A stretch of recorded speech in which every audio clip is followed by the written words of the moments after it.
McLamb JMC 602. This is 4.1. We're in the video podcast. We're talking about corporate media and local media. That was one of the aspects talked about in the journalism podcast. I was a little surprised that they were lamenting the fact that corporate media did not support local journalism. I think in many ways they're adversarial. I think corporate media sees local journalism as competition. Local media, the people there, they are at the courthouse for the town hall. They're at the courthouse for the hearings and the things like that. They go to the wreck scene. They go to the, damages are done for flood or whatever. They do this. They're the ones that do the dirty work, and it can be engagement. It can be good for engagement, but it's really more about the community itself. Whereas corporate media is a for-profit venture, and you're seeing that. All these entities and all these mergers and things along that. A lot of people are lamenting the sort of the downfall or the lack of trust in 60 Minutes, which has been a long mainstay in news journalism and in delivery. And a lot of people are wondering if it can be trusted. And that's just the insert of corporate media and the insert of media for profit. It's always been for profit. But at the national, the social media level, at those levels, it's skewing towards more about the click than the content. Trying new things, they talked about that. I didn't timestamp it, I should have. They mentioned about trying new things. I think that's always going to happen. I think you go back to Edward Murrow with the radio and the war, and people are always looking to try new things for delivery. I think there's a vanity to it. They want to find ways to deliver content. They want to find ways to stand out above others, as long as they give out awards like Emmys and Grammys and Oscars and Tonys and all that stuff. As long as they're doing things like that, people are going to want to be the best, and they're going to want to be rewarded. They're going to want to be acknowledged as doing things, and they're and I don't think that's all that bad. I think it's okay to strive to be the best. They acted as though uncivil discourse, which was mentioned also in the podcast, they're surprised and saddened, I guess, of the uncivil discourse of the social media era. And I think that's really naive because, the Nazis used propaganda. Propaganda's been in use forever. The Spanish-American War, this country's used it to fight.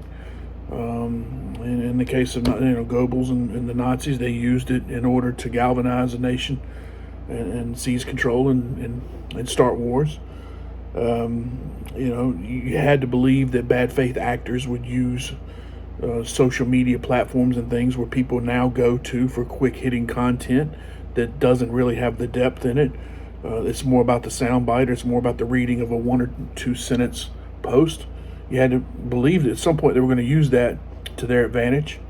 I don't know why people act surprised when you hear about Russians hacking or wanting to hack American voting and all this stuff, or Russians and Iranian people using social media. I guess it was about 2016. I'm not the biggest political aficionado, but I don't know why people would be surprised by that type of stuff. Bad faith actors have been around since well before belt buckle shoes. So they've been around the entire history of this country, and it's going to continue. And then when you have corporate media running for profit, and when you have uncivil discourse on social media, you have an era like the one we're in right now. And what's the answer? I don't know. We're going to have to veer away from that. You're going to have to overcome. Good to see the Conjunction Junction video again, or the Schoolhouse Rock video again.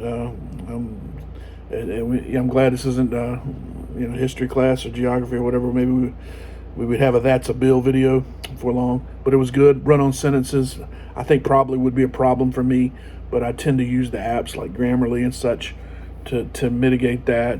And I don't profess to be the most, in terms of spelling and grammar, I'm not the best, but I think I can still tell a story.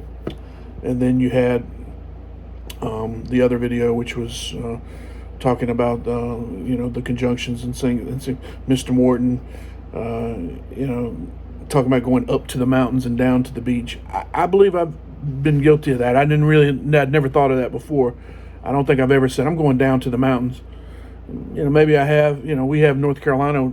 That's the beautiful thing about this lovely, lovely state that I was born in and I've lived in my whole life, is that we have mountains to the west and beach to the east, and an airport right in about 20 minutes from my house. So I can go to those places. Maybe I have said that, I don't know, but that's funny. I need to look at that down the road and see how am I incorporating those type of things in my vernacular, at least as far as speaking. I think writing, I probably have a better leverage of that, but that was probably the biggest eye-opener for me in those two side videos.